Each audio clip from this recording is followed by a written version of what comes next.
So Tony Blinken is saying, here's a bunch of 2,000-pound bombs. Don't use them.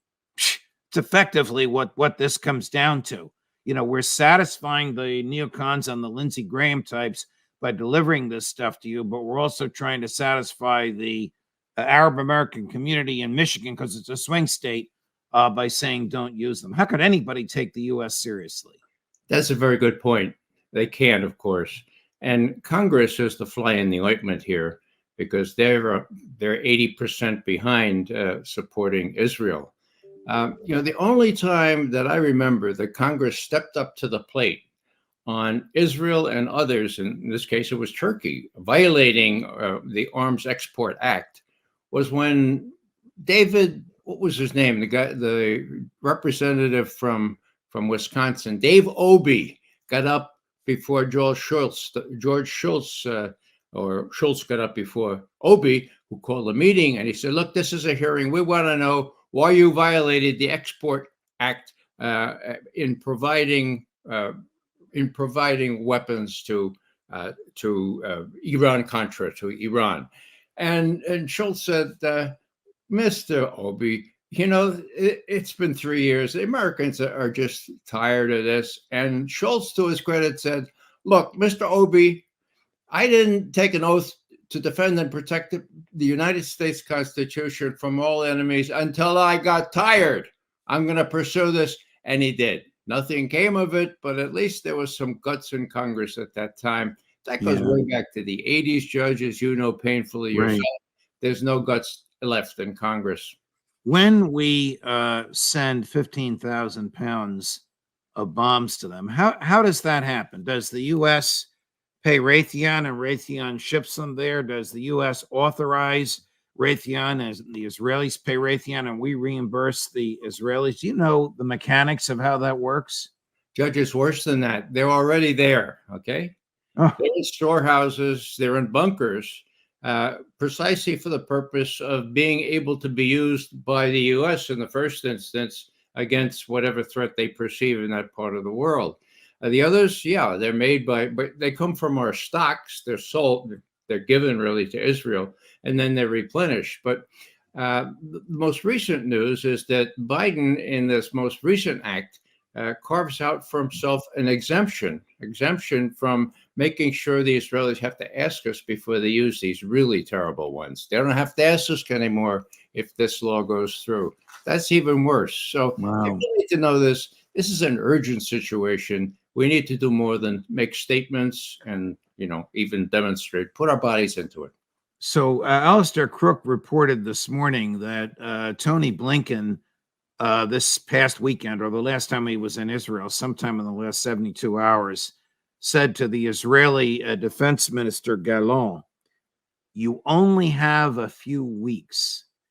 Now, I'm not sure what he meant by that. Or we're going to stop supplying you in a few weeks, or we're going to stop supporting you in a few weeks, or hell hath no fury, like the regional powers scorned, and they'll only tolerate you for a few more weeks. What do you think?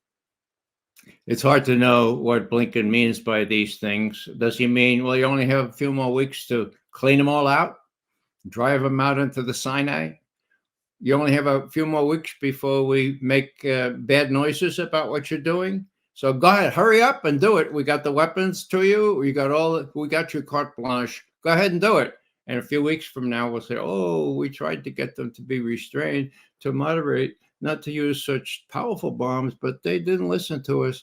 Yeah, that's the worst interpretation. Blinken he's way in over his head here. Yes, he doesn't know any more than you or I do, Judge, how soon it will be the Hamas, not Hamas, but Hezbollah from the top will come down from the north.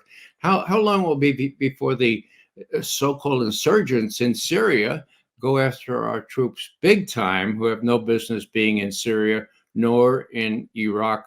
That's going to be, I think, the first real problem. When a lot of our troops get killed there, it doesn't matter why they're there or whether they have permission to be there, that will be able to drum up more support in Congress for the Lindsey Grahams of this world to say, oh, now we have to make a bigger war. Now we have to show the Israelis we're really 150% behind them.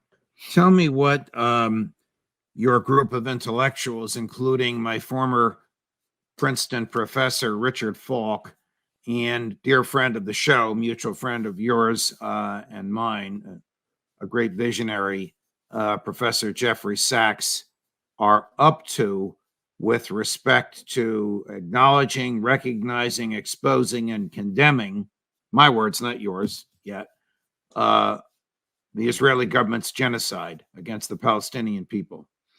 Well, first off, Professor Sachs started us off today on the Zoom call, and he said very clearly we have to appeal for immediate ceasefire.